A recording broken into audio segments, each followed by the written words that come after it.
तो मुख्यमंत्री कुछ कह रहे हैं, उनको सुनवा रहे हैं आपको। 3700 करोड़ रुपया उनके खाते में चला जाएगा।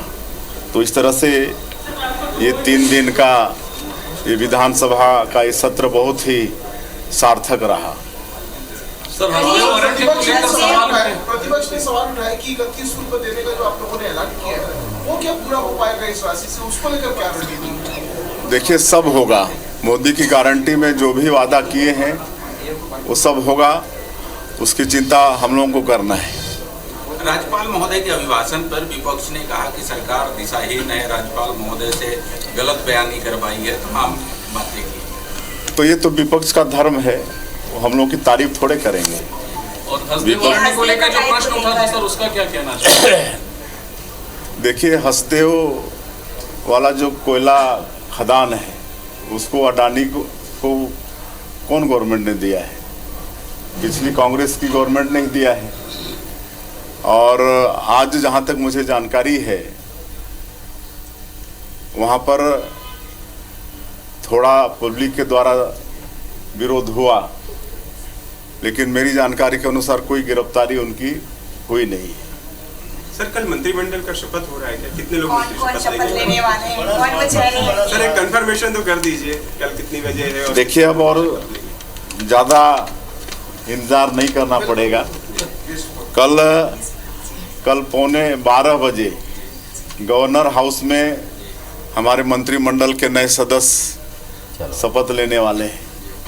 इसमें श्री बृजमोहन अग्रवाल, श्री रामविचार नेताम, श्री दयालदास बघेल, श्री केदार कश्यप, श्री लखनलाल देवांगन, श्री श्याम बिहारी जायसवाल, श्री ओपी चौधरी, श्रीमती लक्ष्मी राजवाड़े और श्री टंकरांग वर्मा, ये 9 लोग कल गवर्नर हाउस में मंत्री का शपथ लेने वाले हैं। जी, एक छूट रहा है।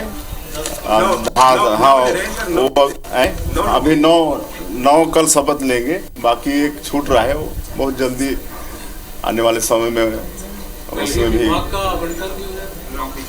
नहीं, अभी नहीं, बहुत जल्दी विभाग का बंटवारा भी हो जाएगा। कल खाली मंत्री के रूप में शपथ लेंगे। चलिए, बहुत बहुत धन्यवाद। Thank you sir. तो सबसे बड़ी खबर इस वक्त की दर्शकों को बता दें, मुख्यमंत्री ने औपचारिक तौर के ऊपर पुष्टि कर दी। कल पौने 12 बजे शपथ ग्रहण है मंत्रिमंडल का। कल 9 मंत्री शपथ लेंगे। तेज, जिस सवाल को लगातार बार बार सरकार से पूछा जा रहा था, सरकार के इसी मंच पर अभी हम दर्शकों को बता रहे हैं, इस वक्त मुख्यमंत्री ने कंफर्म कर दिया कि कल राजभवन में 9 मंत्री शपथ लेंगे और सबके नामों की घोषणा भी उन्होंने कर दी है।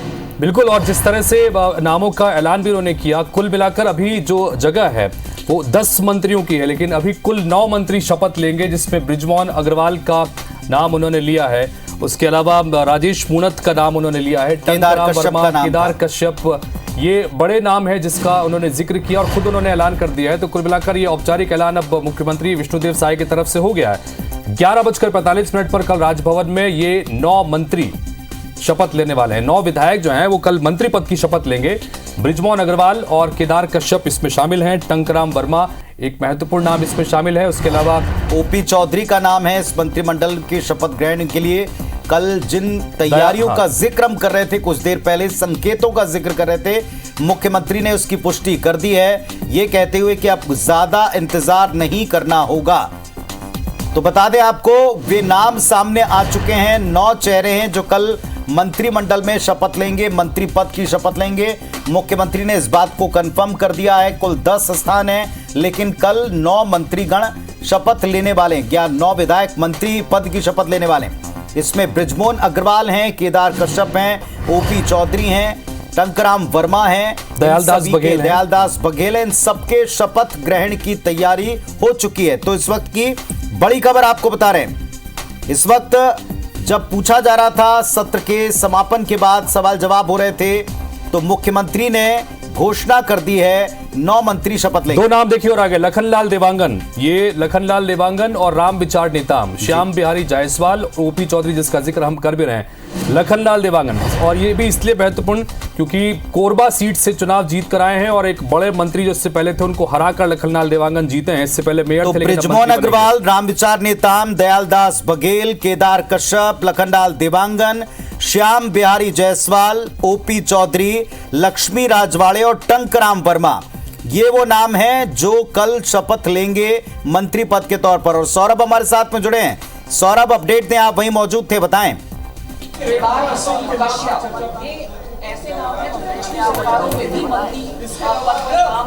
बिल्कुल, देखिए पुनीत, इस वक्त की बड़ी खबर यही है कि 9 विधायक जो है कल शपथ लेने जा रहे हैं। और सबसे महत्वपूर्ण आप देखें कि जो पुराने रमन सरकार में जो मंत्री रहे हैं उन्हीं को जो है फिर से एक बड़ी जिम्मेदारी दी जा रही है। आप देखिए कि बृजमोहन अग्रवाल जो है 8वीं बार जो है वो विधायक निर्वाचित हुए, उनको मौका दिया गया है। राम विचार नेताम जो रामानुजगंज से विधायक हैं उन्हें मौका दिया गया है, जो इस बार जीत दर्ज किए थे। दयालदास बघेल जो नवागढ़ से आते हैं और रमन सरकार में मंत्री रह चुके हैं, उनको मौका दिया गया है। केदार कश्यप जो रमन सरकार में जो है मंत्री में शामिल थे और एक बार फिर से उनको ये मौका दिया गया है। और आप देखिए लखनलाल देवांगन पहली बार इन्होंने जो है कोरबा से जो जीत दर्ज की है और जयसिंह अग्रवाल मंत्री को हराया इन्होंने और इसको भी जो है मौका दिया गया है। श्याम बिहारी जायसवाल जो मनेंद्रगढ़ से आते हैं और पहली जो दूसरी बार ये जीत दर्ज की है। 2018 में इनकी हार हो चुकी थी, लेकिन एक फिर से इनको मौका दिया गया है। फिर ओपी चौधरी, आप देखें कि ओपी चौधरी जो है वो आईएएस रहे हैं, फिर जो है भाजपा में शामिल हुए और उसके बाद 2018 में चुनाव लड़ते हैं, लेकिन हार जाते हैं खसिया से। रायगढ़ की सीट पर इस बार चुनाव लड़ते हैं और जीत दर्ज होती है और ऐतिहासिक मतों से जीत दर्ज होती है। और याद करिएगा कि अमित शाह ने भी कहा था कि मैं जो है ओपी चौधरी को बड़ा आदमी बना दूंगा, तो कहीं ना कहीं एक मंत्री का जो है दर्जा दिया गया है। इसी तरीके से आप देखिए कि लक्ष्मी राजवाड़े महिला हैं, उन्हें एक मौका दिया गया। टंकराम वर्मा पहली बार जो है जीत दर्ज करके आए और उन्हें ये मौका दिया है। टंकराम वर्मा जो है बलौदा बाजार से जो है जीत दर्ज करके आए। शैलेश नितिन त्रिवेदी को इन्होंने हराया है। तो आप देखिए कि पुनीत की किस तरीके से संभागवार अगर मैं बताऊं तो संभागवार सबसे पहले चलते हैं सरगुजा। तो सरगुजा में आप देखिए कि श्याम बिहारी जायसवाल और लक्ष्मी राजवाड़े को जो है वो मौका दिया गया है। इसी तरीके से अब जो है बस्तर आ जाते हैं, तो बस्तर में जो है केदार कश्यप को जगह दिया गया है। और उसके बाद जो है आप रायपुर संभाग आते हैं, तो रायपुर संभाग में देखिए कि टंकराम वर्मा को जो है जिम्मेदारी दी गई है। मैं भूल गया था, सॉरी, सरगुजा में राम विचार नेताम भी आएंगे। तो समझा जा सकता है कि किस तरीके से सरगुजा से 3 मंत्री बनाए जा रहे हैं। समझा स्पष्ट हो गया है कि सरगुजा को कितनी बड़ी जिम्मेदारी दे रही है। और सबसे महत्वपूर्ण कि वहां से मुख्यमंत्री भी हैं जो विष्णुदेव साय है, सरगुजा संभाग से आते हैं। तो आप समझ सकते हैं कि किस तरीके से ये बड़े नाम है। बस्तर से केदार कश्यप का नाम आया है, बस्तर से हालांकि और नाम अभी केवल 9 आए हैं, एक नाम और बाकी है। तो समझा जा सकता है कि एक नाम भी जो जल्द घोषित होंगे। लेकिन जो राजेश मूणत का नाम जो कहा जा रहा था कि आएगा, लेकिन राजेश मूणत, अजय चंद्राकर को जगह नहीं मिली। आप सोचिए, दिग्गज नेता रहे, दिग्गज मंत्री रहे रमन सरकार में, उनको जगह नहीं मिली है। और ये पूरी तरीके से कास्ट फैक्टर आप देखिए कि पूरे संभागवार और पूरे जो जाति से संबंधित है वो दिए गए हैं। तो समझा जा सकता है कि बीजेपी जो है पूरी तरीके से हर वर्ग को साधने, हर संभाग को साधने की पूरी कवायद की है 2024 लोकसभा चुनाव के मद्देनजर। बिल्कुल, इन सब के बीच बने रहिए। और जैसे कि हम बता रहे हैं कि थोड़ी देर पहले अब से मुख्यमंत्री विष्णुदेव साय ने ये औपचारिक ऐलान किया है। तो एक बार फिर से आपको सुनाते हैं कि क्या कुछ मुख्यमंत्री ने कहा और साथ ही जो नाम उन्होंने लिए हैं उसको एक बार सुनिए। गवर्नर हाउस में हमारे मंत्रिमंडल के नए सदस्य शपथ लेने वाले हैं। इसमें श्री बृजमोहन अग्रवाल, श्री राम विचार नेताम, श्री दयालदास बघेल, श्री केदार कश्यप, श्री लखनलाल देवांगन, श्री श्याम बिहारी जायसवाल, श्री ओपी चौधरी, श्रीमती लक्ष्मी राजवाड़े और श्री टंकराम वर्मा, ये 9 लोग कल गवर्नर हाउस में मंत्री का शपथ लेने वाले हैं। तो आपने सुना मुख्यमंत्री को, उन्होंने क्रमवार पूरे नाम बता दिए।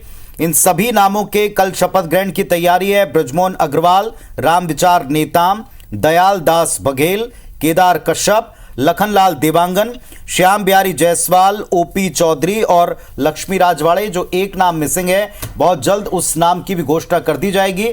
सुबह 11:15 बजे कल राजभवन में शपथ ग्रहण समारोह है और इसकी पूरी तैयारी कर ली गई है। कुछ देर पहले हमने आपको बता दिया था 8 बजे कि तैयारियों के संकेत मिले और इस वक्त राजभवन के सामने हमारे सहयोगी तहसीन जैदी जुड़ चुके हैं। तहसीन, अब तो मुख्यमंत्री जी ने स्वयं कंफर्म कर दिया है, नाम घोषित कर दिए।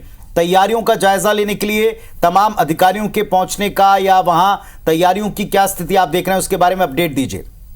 बिल्कुल विनीत जी, कह सकते हैं कि इंतजार की घड़ियां यहाँ पे खत्म हुई है। जिस तरीके से लोग मंत्रिमंडल की इंतजार कर रहे थे बनने का, उसकी घोषणा यहाँ पे हो गई है और इसी राजभवन में शपथ ग्रहण कल होना है। 11:45 बजे का वक्त मुकर्रर किया गया है और यहाँ पे जो राज्यपाल हैं वो सभी 9 विधायक हैं, उनको मंत्री पद की शपथ दिलाएंगे, जैसे हमारे सहयोगी सबके नाम बता रहे थे। उसके बाद अगर यहाँ की तैयारियों की अगर बात करें यहाँ पे पुनीत जी, तो राजभवन में हालांकि ज्यादा तैयारियां नहीं करनी पड़ती क्योंकि वो पहले से व्यवस्थित होता है। लेकिन ये जिस तरीके से शपथ ग्रहण है वो दरबार हॉल में होना है, वहां पहले से व्यवस्था रहती है। बस यहाँ पे एक जो व्यवस्था करनी पड़ती है वो पार्किंग की व्यवस्था करनी पड़ती है। मैं जिस तरीके से हमारे जो सहयोगी कैमरामैन है मुकेश कहना चाहूंगा है, ये यहाँ पे जो राजभवन है हाई सिक्योरिटी जोन माना जाता है। यहाँ पे पहले से सुरक्षा रहती है, फिर भी यहाँ पे अतिरिक्त बल लगाने की यहाँ पे कहा गया है कि यहाँ पे अतिरिक्त बल लगाया जाएगा सुरक्षार्थ। और पार्किंग की अगर बात करें तो गुरु तेग बहादुर जो है हॉल, वहां की पार्किंग रहेगी। उसके अलावा जो ग्रॉस मेमोरियल है वहां की व्यवस्था रहेगी। उसके अलावा आनंद फानन में जिस तरह से लगातार हमारे सहयोगी बता रहे हैं कि सुरक्षा के इंतजाम वहां पर कर लिए गए हैं और अब तो समय भी तय हो चुका है, कल 11:15 बजे शपथ ग्रहण होगी। सौरभ हमारे साथ बने हुए। सौरभ, जो 9 नाम आए हैं उसमें 4 पूर्व मंत्री हैं और इसके अलावा 5 नए चेहरे हैं। उन 5 में से भी 4 ऐसे हैं जो पहली बार विधायक बनकर आए हैं। तो कुल मिलाकर नए पुरानों का समीकरण यहां पर, और कई सारे दिग्गज जो पहले मंत्रिमंडल में शामिल हुआ करते थे उनको जगह नहीं दी गई है। यानी एक बार फिर से चौंकाया है इस लिस्ट ने। और इसमें वर्ग समीकरण को पूरी तरह से फोकस रखा। आपने 24 का आंकड़ा जो देखा वो बिल्कुल ठीक है, लेकिन इसमें आप देखें वर्गों का जो गणित है, हर वर्ग से हम संभावित नाम, हितेश बता रहे थे कि कितने वर्ग से कितने संभावित नाम है। संभवतः ये दिक्कत बीजेपी को रही होगी और अब इसमें जो पूरा गणित है, कैलकुलेशन है वर्गों का, कैसे देखते हैं आप सौरभ?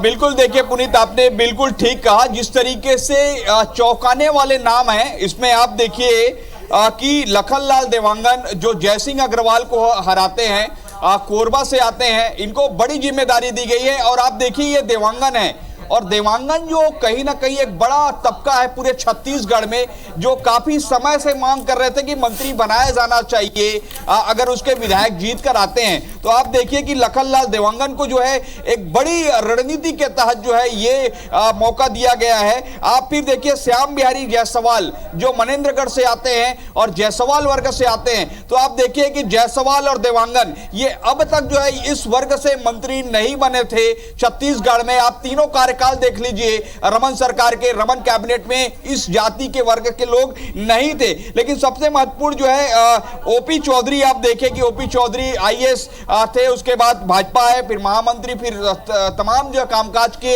और उनको यह जिम्मेदारी दी गई है। आप देखिए लक्ष्मी राजवाड़े महिला केवल एक ही शामिल किए गए हैं। अब तक 12 लोगों के नाम सामने आ चुके हैं, अगर मुख्यमंत्री और 2 डिप्टी सीएम को जोड़े और आज 9 आए तो, और उसमें महिला केवल एक ही है, लक्ष्मी राजवाड़े। तो समझा जा सकता है कि लक्ष्मी राजवाड़े को जो है महिला बाल विकास विभाग का जो है जिम्मा दिया जा सकता है। इसी तरीके से टंकराम वर्मा पहली बार के विधायक है और आज ही जो है उनसे सवेरे, अभी हम विधानसभा में ही और विधानसभा में कुछ देर पहले ही जो टंकराम वर्मा से भी जो है चर्चा हो रही थी और सारे विधायक जो है बीजेपी के एक दूसरे को कह भी रहे थे कि कहीं आपका नंबर ना लग जाए मोदी के इस सरप्राइज में। तो निश्चित तौर पर ये कुछ नाम सरप्राइज है और कहीं ना कहीं जो प्रमुख नाम है, आप देखिए कि अजय चंद्राकर धर्मलाल कौशिक, राजेश मूणत, ये बड़े नाम है जो जिन बड़े नामों को लेकर कहा जा रहा था कि इनको जिम्मेदारी मिलेगी। लेकिन आप देखिए कि कहीं ना कहीं बीजेपी की अपनी एक स्ट्रेटजी है, अपनी एक रणनीति है, उसके तहत ही जो है ये चल रहे हैं। और आप समझिए कि किस तरीके से ये जिम्मेवारी दी गई है। केदार, आप देखिए लता उसेंडी का भी नाम नहीं है। लता उसेंडी जो रमन मंत्रिमंडल में शामिल थे, उनका नाम नहीं है। तो कुल मिलाकर देखिए पूरी तरीके से जातिवार देखिए, आप संभागवार देखिए, और आप जातियों का जो इक्वेशन देखिए कि जो जातियां अब तक शामिल नहीं हो पाई थी रमन मंत्रिमंडल में, भाजपा की सरकार में, उनको विशेष तौर पर शामिल किया गया है। और निश्चित रूप से अभी एक नाम और आने हैं, तो हो सकता है कि एक नाम जो है कल आ जाए, या फिर हो सकता है उसके लिए इंतजार करना पड़े। लेकिन कुल मिलाकर यहीं पर है। थोड़ा सा मुझे आप समय और दीजिएगा तो मैं इस पर कुछ बता पाऊं। जैसे आप देखिए कि एक बृजमोहन अग्रवाल जो सामान्य वर्ग से आते हैं, और जो सामान्य वर्ग से भी जो है काफी कम दिया गया है। चूंकि सामान्य वर्ग से विधानसभा अध्यक्ष भी बना दिया गया है पूर्व मुख्यमंत्री डॉक्टर रमन सिंह को, इसलिए भी ये मौका है। आप देखिए बृजमोहन अग्रवाल बस हैं, और उसी तरीके से एससी वर्ग से आप देखिए दयालदास बघेल को जो है बड़ी जिम्मेदारी दी गई है। दयालदास बघेल जो है इससे पहले भी रमन सरकार में मंत्री रह चुके हैं। तो कहीं ना कहीं आप देखें कि इक्वेशन जो है नए लोगों का, पुराने लोगों का अनुभव जो है साथ में चलाने का। विष्णुदेव साय तो अपने आप में एक अनुभवी नेता है, जो केंद्रीय मंत्री रहे, प्रदेश अध्यक्ष रहे, तमाम जो पद है उस पर रहे, और उनका एक अनुभव जो है अच्छा खासा रहा है, और सरकार भी चला रहे मुख्यमंत्री के तौर पर। उनके साथ दो सहयोगी डिप्टी सीएम के तौर पर विजय शर्मा और अरुण साव भी हैं। तो कुल मिलाकर समझा जा सकता है कि ये पूरा मंत्रिमंडल जो है काफी अच्छा बनाया गया है, और पूरी तरीके से सौरभ अभी जो एक नाम बचा हुआ है, हालांकि यहाँ कोई कयास काम करते किसी पक्ष के नजर आए नहीं है। कई संभावित नाम जो हैं वो फिलहाल इस सूची से गायब हैं, जिनके बारे में बहुत बड़ी संभावनाएं व्यक्त की जा रही थी। लेकिन बिलासपुर में चूंकि सारी जमावट 24 के हिसाब से, और वहां सीटें ज्यादा पड़ती हैं लोकसभा के हिसाब से, अगर आप देखें तो क्या ये नाम वहां उस संभाग से हो सकता है जो एक छूटा नाम है? इसको लेकर कोई इनपुट मिल रहा है आपको?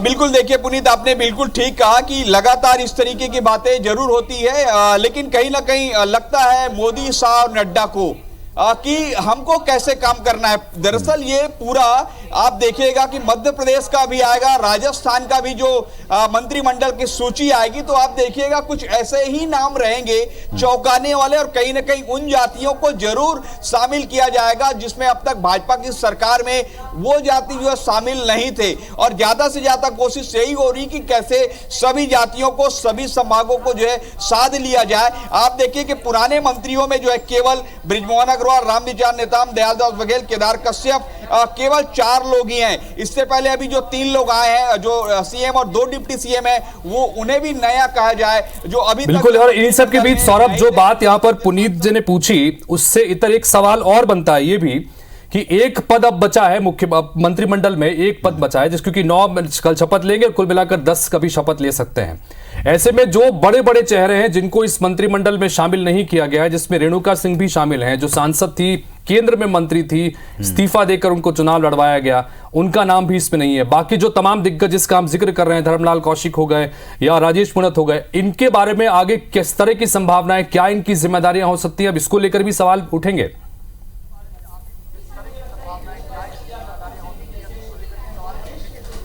बिल्कुल सही सवाल किया पुनीत, और यही सब दर्शक भी अभी जानना चाहते हैं। तो हमारे हिसाब से तो यही है कि एक जो बचा हुआ है मंत्रिमंडल जिस पर शपथ लेना है, जिस पर नाम आना है, तो मुझे लग रहा है कि अब ना तो ओबीसी से एक नाम आना है, ना तो एसटी से नाम आना है। ठीक है, आप देखिए एसटी से रामविचार नेताम, केदार, चलिए फिलहाल ये बात बिल्कुल तय हो गई कि कल 9 लोग जो हैं शपथ ग्रहण करने वाले हैं। एक और संभावित नाम है, वो क्या कल इस सूची में जुड़ता सौरभ? क्योंकि बहुत सारे इनपुट्स अभी और मिल रहे हैं, मध्य प्रदेश में भी ऐसे कई सरप्राइजिंग नाम आ सकते हैं। जैसा आपने कहा, आप दोनों को फिलहाल हम धन्यवाद देते हैं, तहसीन को और आपको, कि आपने फौरन हमको अपडेट दिया है। तो लाइव हमने दर्शकों को दिखाया कि कैसे मुख्यमंत्री जी ने कंफर्म किया। नाम बताएं।